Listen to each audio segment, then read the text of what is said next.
Pedro e João subiam ao templo para a hora da oração, a nona, ou seja, às 3 horas da tarde.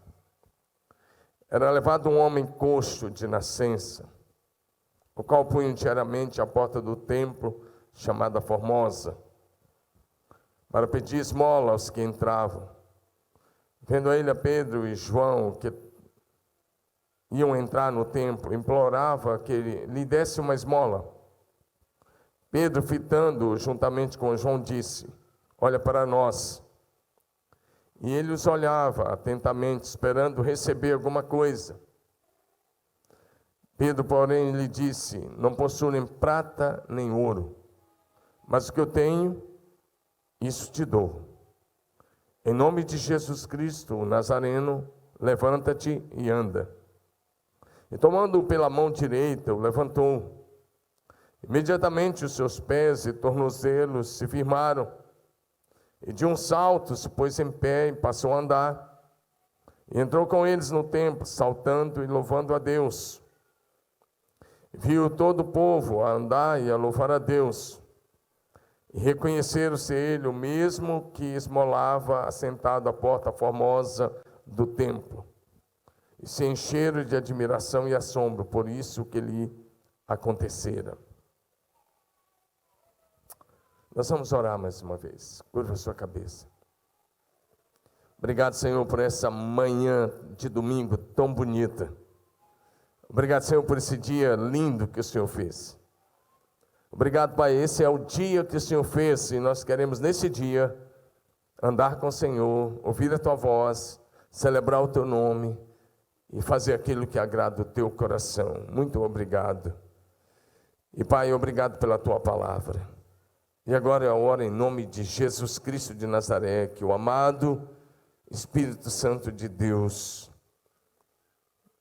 aplique essa palavra, trazendo revelação, espírito de revelação e de sabedoria a cada pessoa que aqui está. Abre os nossos olhos, abre o nosso entendimento, abre o nosso coração, fala conosco do Teu jeito, da Tua maneira.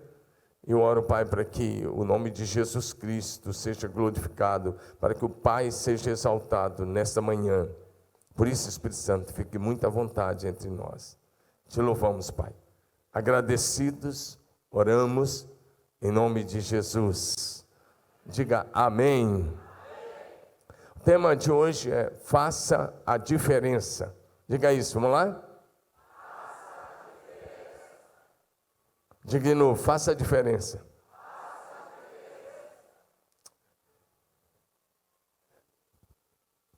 Nós somos chamados para fazer a diferença. Esse texto é bastante interessante.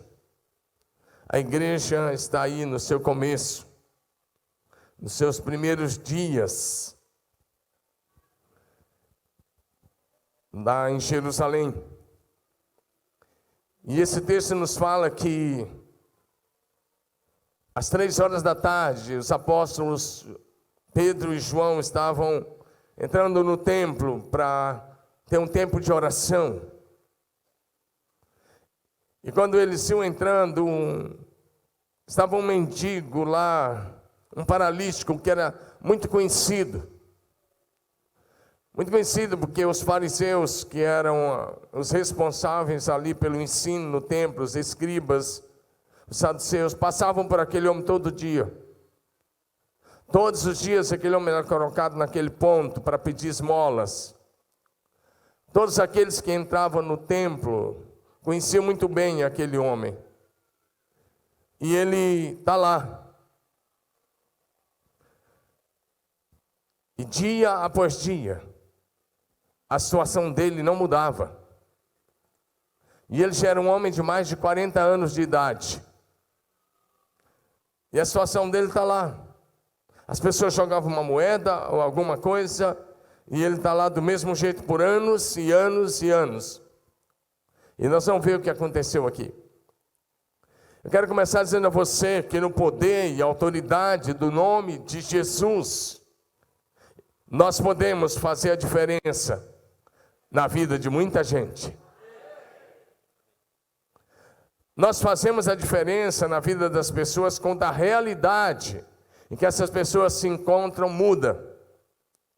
Porque se nós passarmos por pessoas, conversarmos com pessoas, nos relacionarmos com as pessoas e a vida delas continuar do mesmo jeito, nós não estamos fazendo a diferença. E hoje eu quero começar com uma pergunta. Pense comigo, preste muita atenção nessa pergunta. Eu sei que você conhece muito bem esse texto de Atos 3, mas talvez você nunca fez esta pergunta. A pergunta é: e se o apóstolo Pedro tivesse dinheiro e dado a esmola que aquele paralítico pediu? Você já parou para pensar nessa pergunta? Ela é uma pergunta muito importante. Vou repetir: e se o apóstolo Pedro tivesse dinheiro e tivesse dado a esmola que aquele paralítico pediu? Essa pergunta talvez seja mais importante na leitura desse texto, porque esse texto vai mostrar para a gente algo muito interessante, que Pedro viveu um grande milagre a partir daquilo que ele não tinha. Essa é outra coisa muito importante, viver um milagre a partir daquilo que você não tem. Mas eu quero responder: se o apóstolo Pedro tivesse dinheiro e tivesse dado a esmola que aquele paralítico pediu, aquele homem continuaria paralítico até a morte. A realidade dele não teria mudado. E Pedro e João não teriam feito a diferença na vida daquele homem. Porque se você olhar o texto com cuidado, pode projetar de novo o texto. Atos 3, de 1 em diante, por favor. Acho que é a Thalita que está aí hoje, né? A projeção fica mais bonita quando você está aí, está vendo, Thalita? Então, coloca o texto, coloca na NVI, por favor. Por gentileza. Certo dia, Pedro e João estavam subindo ao templo à hora da oração, às 3h da tarde. Vamos lá. Estava sendo levado para a porta do templo, chamada Formosa, um aleijado de nascença, que ali era colocado todos os dias, todos os dias para pedir esmola, enquanto entravam. Olha o verso 3. Vendo que Pedro e João iam entrar no pátio do templo, pediu-lhes esmola. Ele estende as mãos e pede esmola. E aí, a partir disso, eu fiz a pergunta: e se o Pedro tivesse dinheiro? E se ele tivesse dado a esmola que o paralítico pediu? A história seria outra. Nós não teríamos essa história na Bíblia. Nós só temos essa história da Bíblia porque, por duas coisas: a partir do que Pedro não tinha e pela fé que Pedro tinha. Diga amém.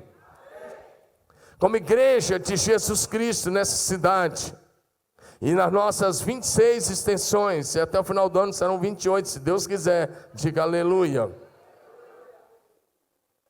Como igreja de Jesus, nós temos a responsabilidade de pregar a mensagem da salvação, mas ao mesmo tempo ministrar cura e libertação, como o testemunho que vimos aqui. Não sei se aquela senhora que deu o testemunho está aqui agora de manhã. Se tivesse, coloque em pé aí no auditório. Não sei se ela está aqui. Eu quero parabenizar aquele líder de célula e aquela célula, porque abraçaram aquela causa. Se na sua célula tiver alguém doente, a sua célula precisa orar e crer e ministrar a cura em nome de Jesus. Ela não está, vai estar nos outros cultos, se Deus quiser. Diga amém.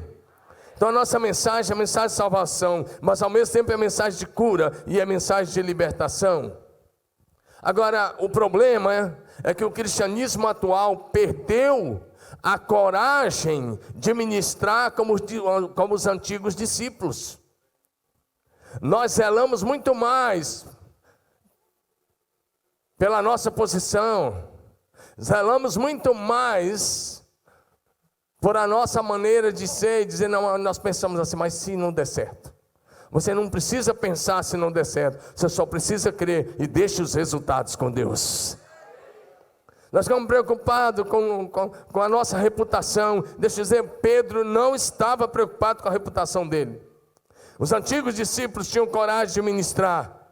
Eles pregavam o evangelho completo. E nós vamos pregar o evangelho completo. E o evangelho completo é o seguinte: salvação para o espírito, libertação para a alma e cura para o corpo.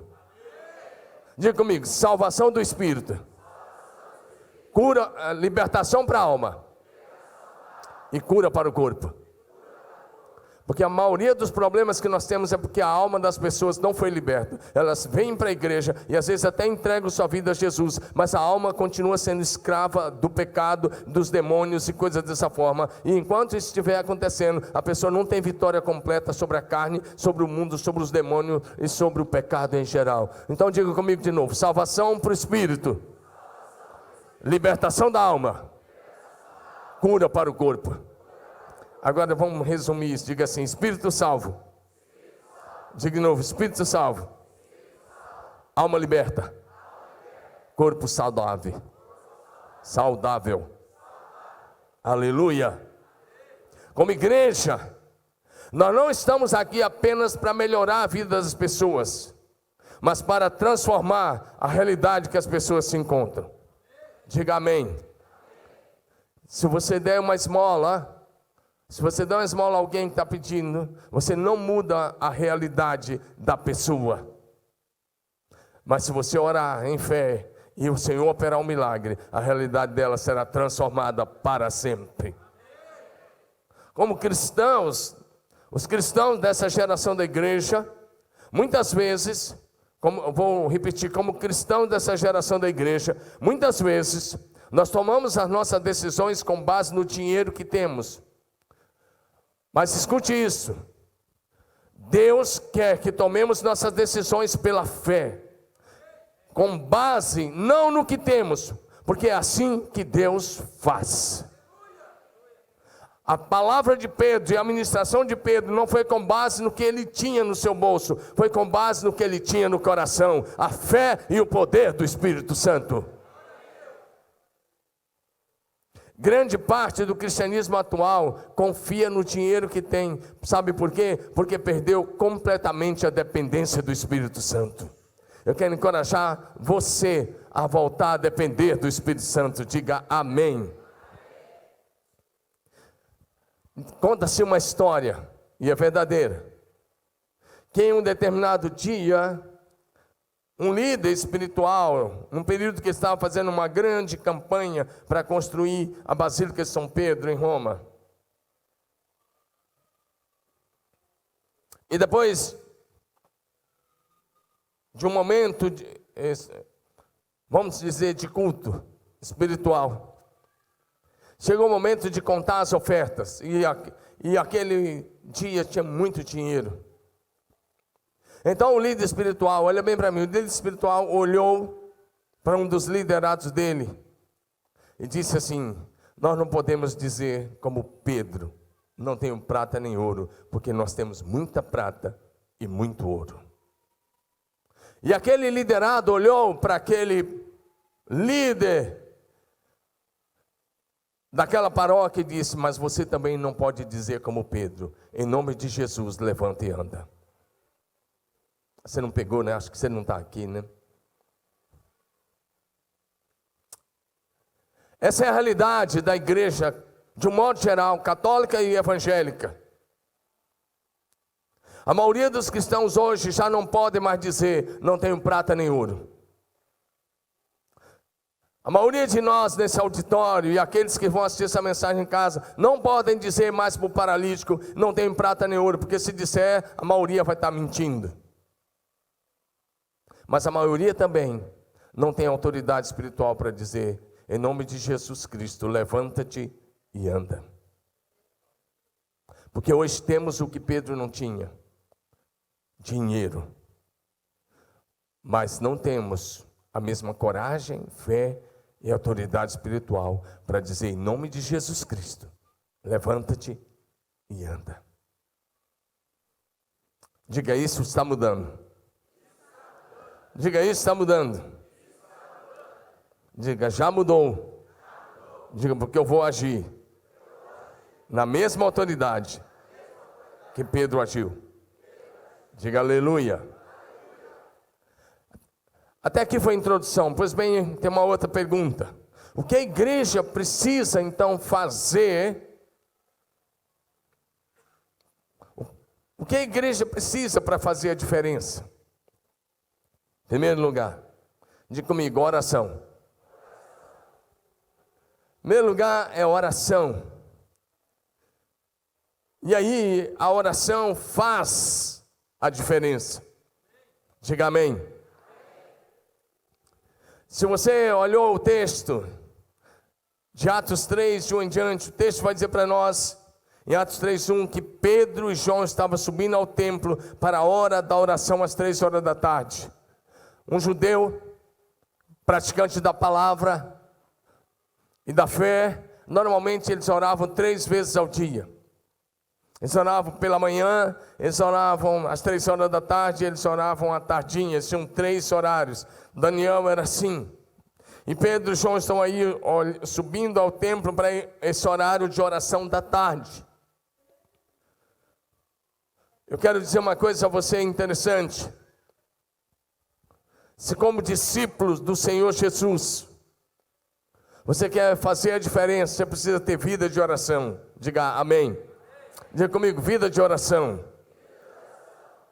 Como discípulos de Jesus, temos que desenvolver uma vida de oração disciplinada, prazerosa, profunda, fervorosa e perseverante.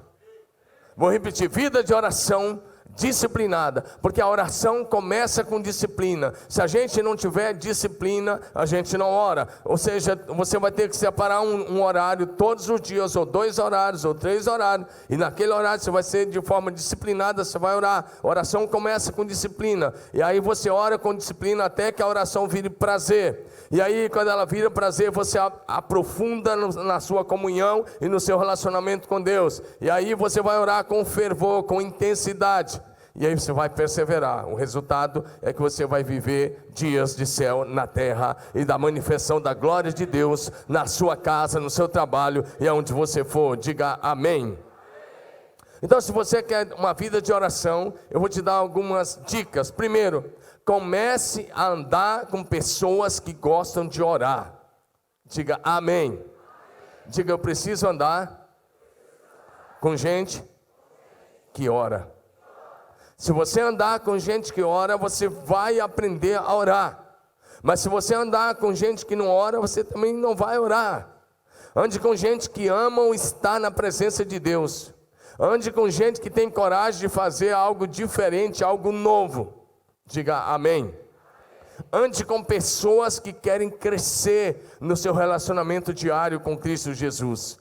Porque eu olho para muitos que estão chegando, me preocupa se vocês estão andando com pessoas só para comer churrasco. Se você está andando com a pessoa só para ter ajuntamento. Isso é bom, a comunhão é muito boa, mas você precisa andar com gente que ora. Vem nas vigílias de oração, participe. Toda sexta nós temos vigília aqui nesse prédio. Nós temos vigília lá no prédio novo. Nós temos culto de oração toda sexta. Venha para as vigílias de oração, participe.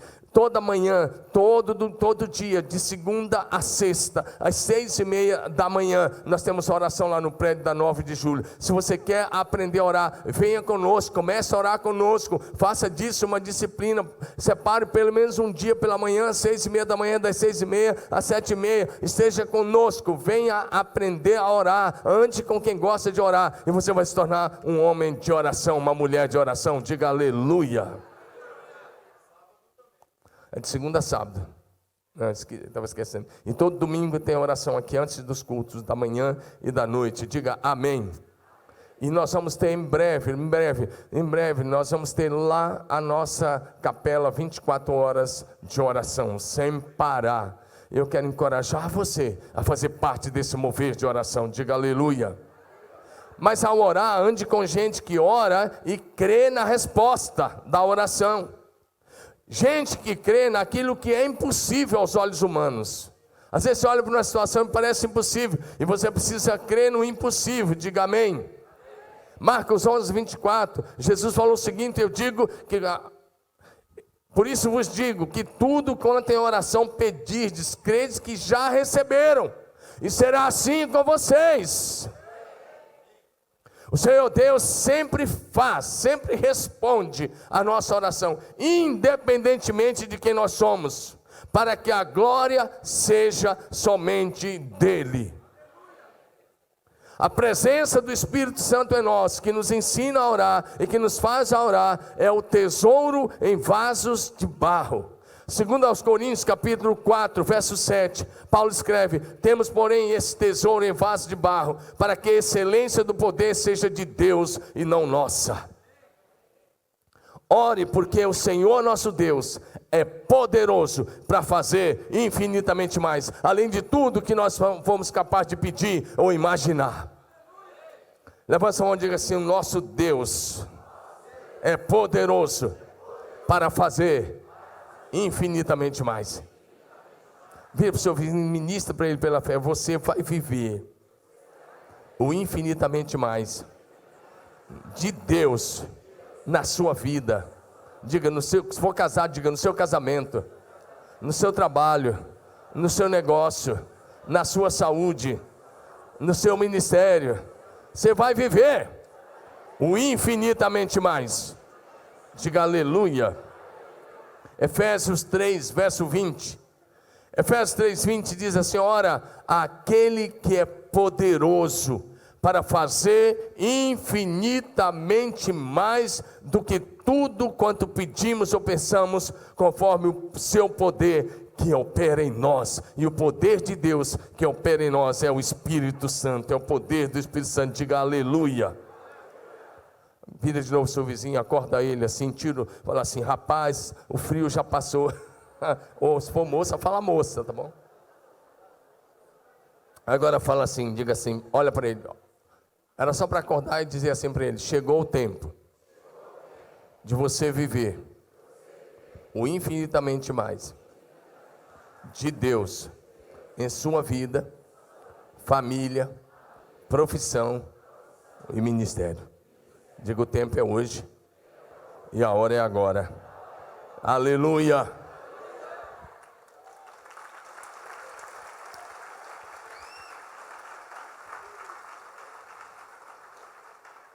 Ainda dentro da mesma pergunta, o que a igreja precisa fazer, né, ou ter para fazer a diferença? Segunda coisa é, diga comigo, fé. Diga comigo, fé.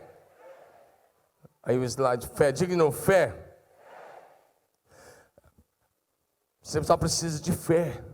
Aquele paralítico foi curado pela fé. Só olha para Atos 3,16. Porque quando esse homem foi curado, teve um reboliço. Muita gente correu para perto de Pedro e João, teve uma série de coisas, e aí o Pedro está explicando. Porque as pessoas começaram a olhar para ele, e olha o que Pedro diz: pela fé em o nome de Jesus. É que esse mesmo nome fortaleceu este homem que agora veio e reconheceu, sim, a fé que vem por meio de Jesus, deu a este saúde perfeita na presença de todos vocês. Ele disse: foi a fé. Diga comigo, fé. Quando Pedro falou, ele falou pela fé. Deixa eu te dizer, Deus quer nos usar poderosamente na área daquilo que nós não temos. Sério, você pode dizer isso? Deus quer me usar poderosamente na área daquilo que eu não tenho. Mais uma vez, Pedro foi usado por Deus pela fé para realizar um milagre na área daquilo que ele não tinha. Mais uma vez, o verso 6: não tenho prata nem ouro, mas o que eu tenho te dou. Pega a frase: não tenho prata nem ouro. Ou seja, Pedro não tinha o que o homem estava pedindo, mas ele tinha muito mais. Diga aleluia. Muitas vezes, talvez você pode até não ter aquilo que a pessoa está precisando financeiramente falando, mas você tem o poder do nome de Jesus. Você tem a autoridade do nome de Jesus. Você tem o Espírito Santo que habita em você. Então ministre aquilo que está dentro de você, que é o poder do Altíssimo, que quer usar as suas mãos e a sua boca para operar sinais e maravilhas nesses dias. Diga amém. Sabe por quê? Quando nós temos o suficiente, na maioria das vezes nós não oramos e nem mesmo perguntamos para Deus. Não é verdade? Na maioria das vezes, quando nós temos o suficiente, nós não oramos e nós não perguntamos nada para Deus. Por exemplo, se você tem uma dor de cabeça, ao invés de você orar e falar: sai fora em nome de Jesus, sabe o que você faz? Você vai na prateleira, pega um Dorflex, ou sei lá o que, como é que é o nome? Neosaldina, mulherada tudo sabe aí, que ela... pega uma Neosaldina e toma, aquelas dores de cabeça fortes, já toma 2 de uma vez. Mas você nem orou. Você nem orou. Eu quero te encorajar a orar antes de qualquer coisa. Aí você é pai, seu filho começa a ter um problema, primeira coisa que você tinha que fazer, eu vi tantos pais aqui hoje consagrando ao Senhor, tantas crianças lindas, eu quero encorajar você, antes de levar seu filho no médico, experimente orar. Vou repetir, experimente orar. Experimente orar. Coloque a mão na cabeça dele e ore. Todo dia ora a hora que ele for dormir, ora a hora que na hora que ele acordar, na hora de levar na escola, vai orando, vai conversando, ora, vai ministrando, vai ensinando ele a orar. Sabe por quê? Vai chegar um momento que na hora que ele não se sente bem, a primeira coisa que ele vai falar: mamãe, ora por mim. Papai, ora por mim. E sabe? Depois você leva no médico, mas primeiro você ora. Amém? Isso vai evitar até erros. Amém? Ora, experimente orar. Porque aqui até os médicos oram, e oram bastante. Diga amém. Porque os nossos médicos creem em milagres. Diga aleluia. E eles são uma bênção cada vez maior, porque eles creem em milagres. Amém ou não amém? Nossos médicos tudo oram aqui. Eles ministram, mas eles também oram. Diga aleluia. Diga glória a Deus. Então dá uma salva de palmas a Jesus pela vida dos nossos médicos.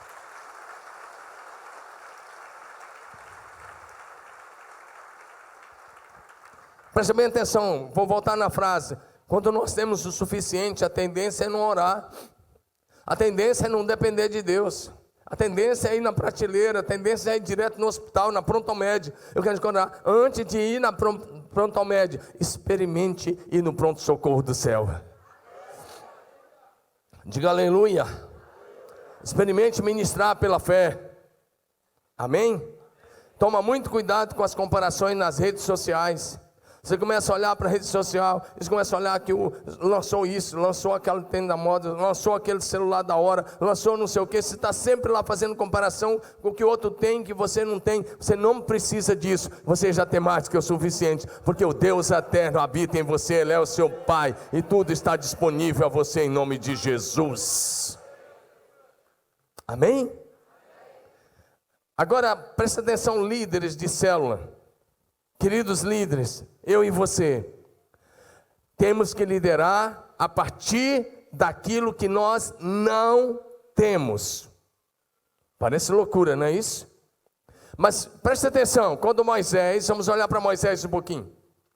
Moisés, homem de Deus, que tirou 3 milhões de pessoas do Egito e conduziu essas pessoas no deserto. Ele teve que ficar 40 anos com elas por causa do pecado. Eu pergunto para você, olha para mim, Moisés tinha dinheiro para comprar pães para todo mundo? Tinha dinheiro para comprar almoço para todo mundo? Tinha dinheiro para dar churrasco para aquela galera? Carne no meio do deserto? Ele tinha condições de dar água para eles? E como é que Moisés liderou? Ele liderou a partir daquilo que ele não tinha no bolso. Ele liderou a partir da dependência de Deus. Ele não tinha condições de salvar o povo do exército inimigo, mas ele tinha fé para orar, e ele ora. Se você olhar Êxodo 14, ele está orando e Deus diz: estende a mão e abre o mar. E ele estende a mão e o mar se abre e o povo passa. E logo depois você vai ver Deus dizendo: Moisés, eu vou dar o maná. E todos os dias, de domingo a sexta, o maná caía logo manhã cedo. Antes do sol nascer, já tinha a provisão de Deus. Vou repetir, antes do sol nascer, já tinha a provisão de Deus para cada criança, para cada adolescente, para cada jovem, para cada moça, para cada moço, para cada homem, para cada mulher. O maná caía na porção certa. E na sexta-feira eles colhiam o dobro, porque no sábado não caía. Diga amém. E eles não podiam guardar de um dia para o outro. Todos os dias eles tinham que viver a frase que Jesus cita no Pai Nosso: o pão nosso de cada dia nos dá hoje. Moisés liderou a partir do que ele não tinha. Ele não tinha água, mas Jesus, o Senhor disse para ele um dia: bate na rocha. Aí ele bateu, vai jorrar água. Depois Deus diz, fale com a rocha, vai jorrar água. E todos os dias a água jorrava para todos eles. Diga aleluia. E se você estudar 1 Coríntios 10, de 1 em diante, você vai ver a revelação que está em 1 Coríntios 10, feita pelo apóstolo Paulo, que todos eles beberam de uma rocha espiritual que os seguia, e a rocha era Cristo. Então nós não temos que liderar a partir do que temos, nós temos que liderar a partir do que não temos. E muitas vezes vamos ter que tomar decisões espirituais a partir daquilo que nós não temos. Diga amém. Estamos no meio de uma construção enorme, e muitas vezes eu vou lá, eu tenho duas maneiras de sair de lá. Tem semana que eu vou quase todos os dias, semana que eu vou 2 vezes, tem semana que eu vou 1 vez, mas eu estou sempre lá. E quando eu vou lá na nossa construção, que agora está completamente coberto, o primeiro prédio, que é aquele prédio lá que vocês sabem, para 5.000 pessoas, eu tenho duas maneiras de sair de lá. Uma, se eu olhar pelos números, eu saio de lá depressivo. A outra, se eu olhar pela fé, eu saio mais animado do que nunca. Eu escolho sair animado, porque nós não temos o dinheiro ainda para terminar a obra, mas Deus tem, e eu sei que em breve nós vamos terminar aquela obra, pela fé, liderando a partir do que não temos, mas confiando na provisão que vem do céu. E eu quero encorajar você a participar da obra de Deus. Diga aleluia. Agora, se você vai liderar só a partir do que você tem, você vai dizer assim, tem dinheiro, faz, não tem, não faz. É assim, isso é razão. Mas pela fé, você vai tomar algumas decisões diferentes. Diga amém. E isso não é irresponsabilidade. Antes de você chamar de responsabilidade, eu te chamo de incrédulo. Sabe por quê? Quando eu olho para trás, e quando eu vejo que compramos uma área de 82 mil metros por alguns milhões de reais, eu fico olhando para o que nós temos hoje, eu fico pensando, se nós não tivéssemos comprado aquela área, nós não tínhamos nem a área e nem o dinheiro no caixa. E quando ela estiver pronta, nós vamos olhar e nós vamos ver a mesma coisa. Se não tivéssemos dado os passos de fé na construção, não teríamos nem a construção, nem a área e nem o dinheiro. Por isso nós lideramos a partir do que não temos. Tem que ser assim. Posso ouvir um amém de quem concorda? Participe conosco daquilo que Deus está fazendo. Diga aleluia. Sabe por quê, meu irmão? Deus é poderoso para chamar à existência aquilo que não existe e para realizar grandes milagres a partir do pouco que temos em nossas mãos.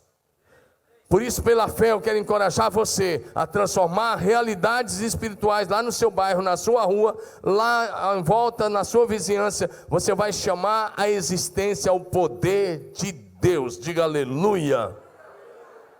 Marcos 11, 22 em diante vai dizer: tende a fé de Deus, porque em verdade vos afirmo que se alguém disser a este monte, ergue-te e lança-te no mar, e não duvidar no seu coração, mas crê que fará o que diz, assim será com ele. Diga aleluia. Olhe para o seu vizinho e fala assim para ele: coloque a sua fé em ação. Diga de novo: coloque a sua fé em ação. Sabe por quê? Hebreus 11:1 vai dizer para a gente: a fé é a certeza das coisas que se esperam e a convicção dos fatos que não se veem. Será que você pode ler comigo bem bonito? Vamos lá? A fé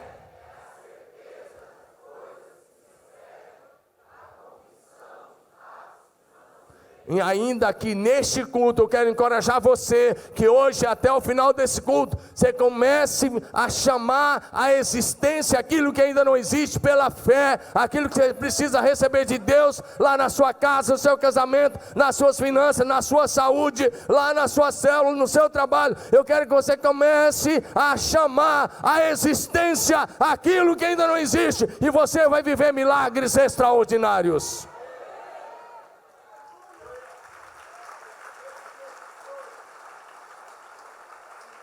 Diga aleluia. Você vai ver 3 vezes na Bíblia a frase: o justo viverá pela fé.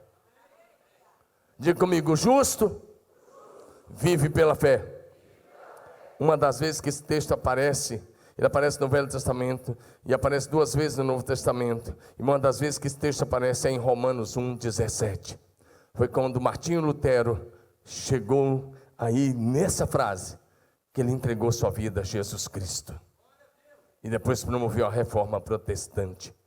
Quando ele entendeu que não era pelas obras, era pela fé. Diga pela fé. Diga aleluia. O que a igreja precisa fazer? A terceira coisa que a igreja precisa fazer, que eu e você precisamos fazer, diga comigo, coragem. Diga de novo, coragem. Coragem. Quando você vê Pedro falando com aquele homem, Pedro não tremeu na base. Pedro não teve dúvida. Ele não ficou pensando, e se eu falar e der errado? Diga comigo que é preciso coragem para agir pela fé. Porque às vezes até você diz que tem coragem, mas até você diz que tem fé, mas não tem coragem de colocar a fé em ação. Esse é o problema. Se você tem fé, você precisa ter coragem para colocar a fé em ação. Diga amém. Porque se a fé não tiver ação, ela é morta. Tiago escreve assim: a fé sem obras é morta. E ele vai até fazer uma série de exemplos. Ele vai dizer que a fé sem obras é morta, ou seja, a fé sem ação não é fé. Se você vem dizer para mim que tem fé, eu tenho uma grande fé, mas você nunca age por essa fé, então essa fé é morta, ela não existe. Ou então ela é só uma fé teórica. Se você tem medo de agir, se você tem medo de orar, se você tem medo de ministrar milagres, essa fé, ela não é verdadeira, é uma fé teórica. E eu quero encorajar você a sair dessa fé teórica e vir para uma fé prática. Diga aleluia. O apóstolo Pedro, ele foi corajoso. Ele foi corajoso, sabe por quê? Aquele homem era coxo desde nascença. Atos 3, verso 2, era levado um homem paralítico de nascença, paralítico, ele está coxo nessa versão, mas coloca NVI aí, por favor, Thalita. Paralítico de nascença. E aí o que acontece? Aí está aleijado também, piorou ainda. Mas eu gosto de usar a Thompson. E a Thompson diz paralítico de nascença. Diga amém. Ele está ali, Pedro não quer nem saber se o cara tem mais de 40 anos. E o texto diz que ele já nasceu paralítico. Ele nunca andou, ele não sabia como era que dava um passo. Ele nunca tinha tido a experiência de caminhar, porque ele era aleijado desde o ventre da mãe, é o que a Bíblia está dizendo nesse versículo. E aí Pedro não treme na base, ele tem coragem. E ele, mais uma vez, não tenho prata nem ouro, mas o que eu tenho te dou, em nome de Jesus Cristo Nazareno, levanta e anda. Só que quando Pedro falou essa palavra, o cara não levantou não. Sabia que ele não levantou? Às vezes você vai orar, olha para mim, às vezes você vai orar na sua célula, na sua casa, às vezes você vai orar para alguém na igreja, e o cara não vai, e o milagre não vai acontecer naquela hora, mas você tem que saber que aquela montanha tem que se mover. Então você ora uma segunda vez, não moveu, ora uma terceira vez, não moveu, ora uma quarta vez, uma quinta vez, ora um dia, uma semana, um mês, ora até que aquela montanha se mova. Olha o que o Pedro fez, verso 7. Ele orou, está no verso 6, ele declarou a cura, melhor aí Pedro não orou, ele deu uma ordem, e Pedro não estava orando, ele disse, em nome de Jesus, levanta e anda. Mas no verso 7, o que é que ele fez? Ele agiu, ele estendeu a mão, ele pegou o cara, ele pegou firme, e ele levantou o cara, e foi na hora que Pedro levantou, que os tornozelos do cara se firmaram. E como ele nunca tinha andado, verso 8, o que ele faz? A primeira coisa que ele faz foi saltar, e de um salto pôs-se em pé, e passou a andar, e entrou no templo saltando e louvando a Deus. Imagina isso, esse cara tem mais de 40 anos, nunca tinha andado. Você vai ver isso, daqui a um pouco eu te mostro. E ele, agora o que ele faz? Ele salta, porque Pedro declarou a palavra, mas em seguida estendeu a mão, segurou e levantou ele. Diga amém. Às vezes você vai orar por alguém, mas você vai ter que estender a mão e levantar para ver o milagre acontecer. Diga aleluia. Olha o que está em Atos 4, 22. Eu disse que ia mostrar a você que ele tinha mais de 40 anos. O texto está dizendo aí, ora, tinha mais de 40 anos aquele em quem se operara essa cura milagrosa. Mais de 40 anos. Então você precisa olhar para isso. Às vezes você vai olhar o diagnóstico e está lá câncer, às vezes está lá no seu, seja o que for, não importa a situação, Deus é poderoso para mudar qualquer realidade, diga aleluia. E Deus quer usar você, ministrar a cura, ministrar a libertação no poder do nome de Jesus, é uma ordem dele para cada um dos seus discípulos, diga aleluia. Você é discípulo de Jesus? Vou perguntar de novo, você é discípulo de Jesus? Você recebeu uma ordem. E eu também, diga amém. Mateus capítulo 10, versos 7 e 8. E à medida que seguis, pregai que está próximo o reino dos céus. Olha o que está aí, lê comigo, verso 8. Todos vocês, olhem para frente e leem. Curai os enfermos, ressuscitai os mortos, purificai leprosos, expeli os demônios, de graça recebeste, de graça dai. Diga comigo, curar os enfermos. Faz parte da grande missão que Jesus me confiou. Diga aleluia. Mas eu quero dizer uma coisa para você, você está debaixo de uma promessa. E eu estou pregando isso para você, porque eu e você andamos debaixo das promessas que são infinitamente superiores a todas as promessas do Velho Testamento. E estamos debaixo do ministério que é mais excelente de todos os tempos, que é o ministério de Jesus. E estamos debaixo da aliança que é superior a todas as outras alianças. Diga amém. Olha o que está em Marcos 16, versos 17 e 18. Aí quando Jesus já ressuscitado, olha o que Jesus ressuscitado vai dizer para nós. E estes sinais são de acompanhar aqueles que creem. Você crê? Você crê? E esses sinais de acompanhar aqueles que creem. É o que Jesus está dizendo. Em meu nome expulsarão os demônios, falarão novas línguas, pegarão em serpentes, e se alguma coisa mortífera beberem, não lhes fará mal. E se impuserem, lê comigo essa última frase, vamos lá? Se impuserem as mãos sobre os enfermos. É uma promessa, e essa promessa é fiel e verdadeira, é santa e é infalível. Por isso eu encorajo você, nessa semana, praticar essa palavra. A partir de hoje, se você conhece alguém hoje à tarde, você vai fazer uma visita hoje à tarde, e você vai impor as mãos, e vai orar, e vai ministrar a cura. Diga amém. É para mim e para você, porque ele diz, esses sinais são de acompanhar aqueles que creem. Se você crê, é para você esses sinais. Você crê? Eu acredito que você está aqui porque você crê. Então comece a exercer a sua autoridade em nome de Jesus. Diga aleluia. Diga amém. Diga para mim. Diga aleluia. Sabe de uma coisa? Você nunca irá fazer algo grandioso para Deus se você não correr o risco de errar. Errar nos faz buscar mais a face do Senhor nosso Deus e nos faz depender mais do Espírito Santo.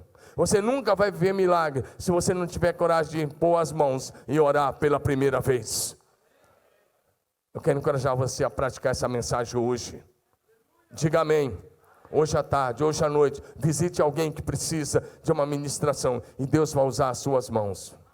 Apresente as suas mãos a Jesus, declare que elas são do Senhor, declare que você não tem mãos, que elas pertencem ao Senhor, consagre as suas mãos ao Senhor, e Ele vai usar as suas mãos para levantar pessoas, para abençoar pessoas, para curar pessoas, para mudar a realidade que muita gente se encontra. Diga amém.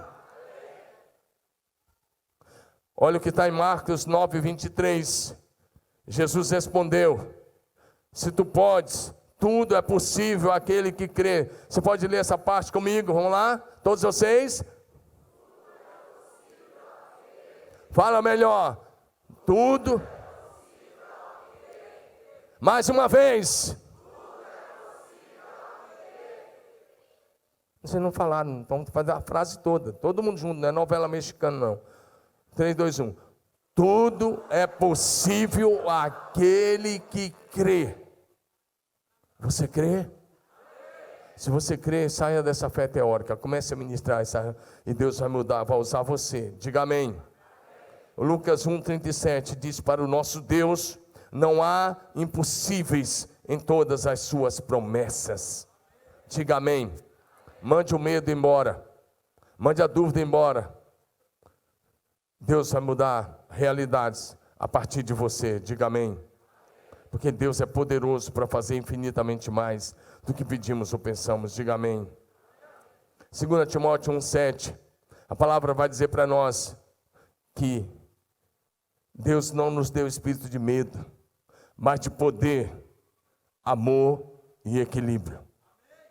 Diga comigo, poder, amor e equilíbrio. Diga de novo, poder, amor e equilíbrio. A maior demonstração de amor não é dar uma esmola a alguém. A maior demonstração de amor é impor as mãos e ministrar a cura e a libertação em nome de Jesus. É apresentar a mensagem de salvação e ministrar cura e libertação. Diga amém. Quarto lugar, se você quer experimentar o que Pedro experimentou, é preciso ter foco. Diga comigo, foco. Diga de novo, foco. Nós temos que caminhar dentro do foco da nossa fé. E o foco da nossa fé é Jesus. Diga, o foco da minha fé é Jesus. Diga aleluia. Para fazer a diferença. Sou eu agora, tá? Para fazer a diferença, nós temos que investir 90% do nosso tempo, recursos e energia no foco da visão que Jesus nos confiou. Amém? E a visão de dar continuidade à missão que Jesus deixou para nós. Diga amém. Então, no poder e na autoridade do nome de Jesus, nós temos a resposta para aqueles que estão sofrendo. Levanta sua mão bem bonita. Diga melhor. Levanta sua mão e diga, eu sou a resposta do céu para aqueles que estão sofrendo. Diga de novo, eu sou a resposta de Deus para aqueles que estão sofrendo. Você é a resposta. Diga aleluia. Pedro foi a resposta para aquele coxo naquela tarde.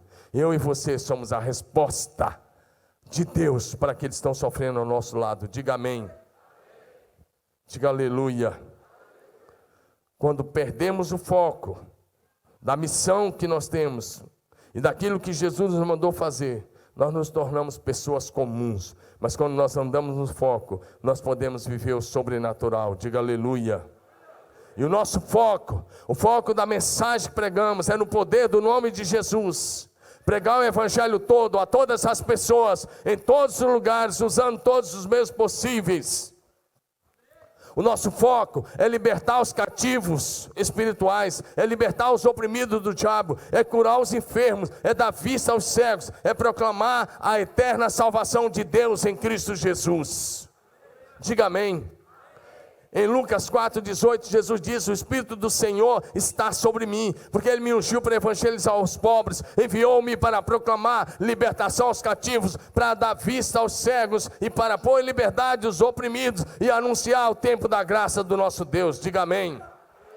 O nosso foco enquanto igreja é na autoridade do nome de Jesus, transformar a realidade das pessoas que sofrem ao nosso redor. Diga amém.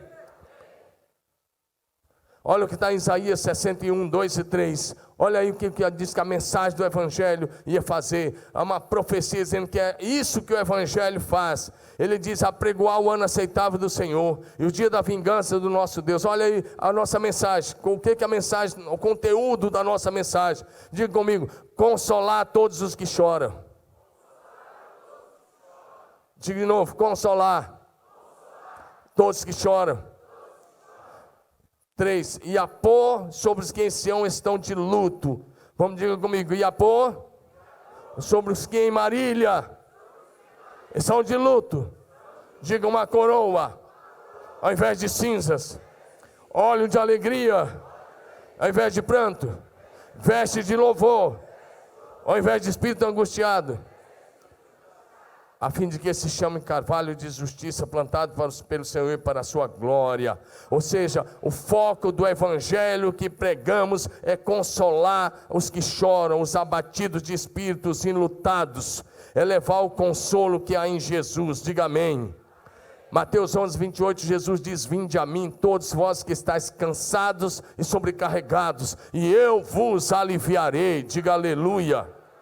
O foco do evangelho que nós pregamos é levar as pessoas a superar o sofrimento e a dor, e a viver o chamado para a realeza, e aí assentar-se com Jesus e reinar com Jesus. Efésios 2,6, o texto vai dizer para nós em Efésios 2,6 que Ele nos ressuscitou e juntamente com Ele nos fez assentar nos lugares celestiais em Cristo Jesus. A sua posição é de autoridade em Cristo Jesus. Diga: a minha posição é de autoridade, acima de todo principado e potestade. Diga espiritualmente. Levanta sua mão, diga espiritualmente: eu já ressuscitei e eu estou assentado com Cristo Jesus nas regiões celestiais, acima de todo poder, todo principado, toda potestade, acima de todo nome que se possa nomear, porque Jesus é o nome sobre todo nome, no céu, na terra e debaixo da terra. Diga: eu estou com Ele, assentado nas regiões celestiais. Diga aleluia.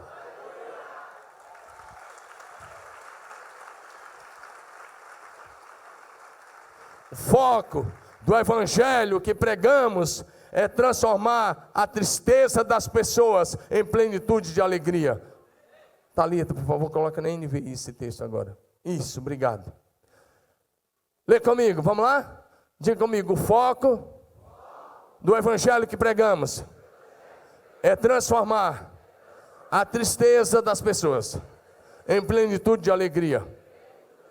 Jesus está orando aí, essa era a quinta-feira que antecedia a crucificação, e Jesus está orando, nessa oração sacerdotal de prestação de contas. Olha o que ele diz: agora vou para ti, está falando com o Pai, mas digo essas coisas enquanto ainda estou no mundo, para que eles tenham a plenitude da minha alegria. Fala para o seu vizinho assim: Jesus orou por você, para que você tenha plenitude da alegria dele. Diga plenitude. Diga de novo: plenitude. Seja uma alegria plena. Amém. Honre a oração de Jesus. Fala para ele: honre a oração de Jesus. Você tem um destino. Fala para ele: você tem um destino. Você tem esperança. Você vai habitar no céu. Você está salvo eternamente. Seu nome está no livro da vida. Isso já é motivo para você dar risada e glorificar a Deus o dia todo. Diga aleluia. Para Jesus faz melhor. Amém. O foco do evangelho que pregamos é libertar os cativos do diabo, é tirar as pessoas da angústia, é trazer um futuro e uma esperança para elas, e fazer dessas pessoas adoradores apaixonados por Jesus. Diga amém. E por último, quando pregamos assim, os resultados são extraordinários. Diga comigo: resultados extraordinários. Diga não, resultados extraordinários. Quando grandes milagres acontecem no meio da igreja, os resultados são extraordinários. Diga amém. Diga comigo: resultados extraordinários. Como resultado da cura milagrosa daquele paralítico, o número de convertidos a Jesus Cristo naquele dia subiu para 5.000 homens. Olha o que está em Atos 4:4.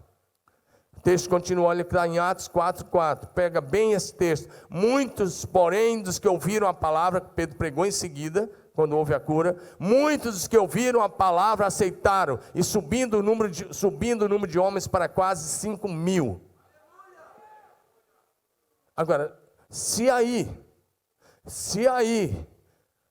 Lucas não está contando as mulheres, nós tínhamos uma multidão de mulheres convertidas. Ele está dizendo, subindo o número de homens para cerca de 5.000. Porque um homem foi curado, porque Pedro fez a diferença. Presta bem atenção, eu estou quase concluindo. Inclusive o pessoal do louvor já pode subir, mas presta bem atenção nisso. Os religiosos passavam por aquela porta dia após dia. Todos os dias os fariseus passavam ali. Eles nunca fizeram nada. Todos os dias. Nada além de uma moeda. Nada além de uma esmola. Mas o dia que um ex-pescador, no poder do Espírito Santo, passou por aquela porta, a realidade daquele homem mudou para sempre. A história dele mudou para sempre. Diga amém. Nós somos chamados para mudar realidades. Como resultado, 5.000 homens se converteram. Quando as pessoas subiu para 5.000 homens o número de convertidos. Quando as pessoas ouvem o Evangelho e quando as pessoas veem os sinais, elas entregam as suas vidas a Jesus. Diga amém. Atos 8, de 5 a 8, Filipe foi para a cidade de Samaria. Judeus não falavam com o samaritano. Mas de repente Filipe chegou lá, demonstrou amor. E o Filipe prega. E o texto vai dizer que ele anunciava a Cristo. E diz que as multidões, dos próximos versículos, atendiam unânimes as coisas que Filipe dizia. E tem duas palavras, ouvindo-as e vendo os sinais que ele operava. E aí o que as pessoas viam? Os espíritos imundos de muitos possessos saíam gritando em alta voz. E muitos paralíticos e coxos foram curados. E houve grande alegria naquela cidade. Diga amém. Eu e você estamos aqui na cidade para promover a alegria do céu.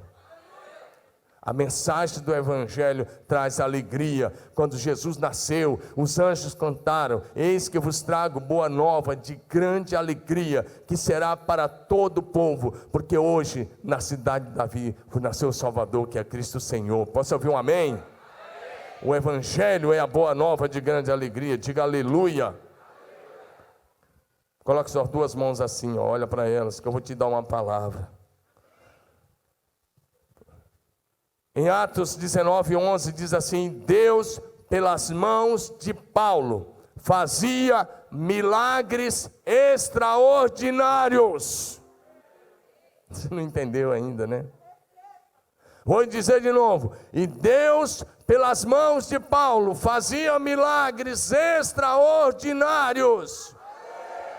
Coloque sua mão, agora é a sua vez. E Deus, através das suas mãos, fará milagres extraordinários. Deus, através das suas mãos, fará milagres extraordinários. Deus, através das suas mãos, fará milagres extraordinários. Só que para isso, você precisa ter fé, ter coragem de começar a fazer o que você nunca fez antes. Diga amém. Deus já deu a você.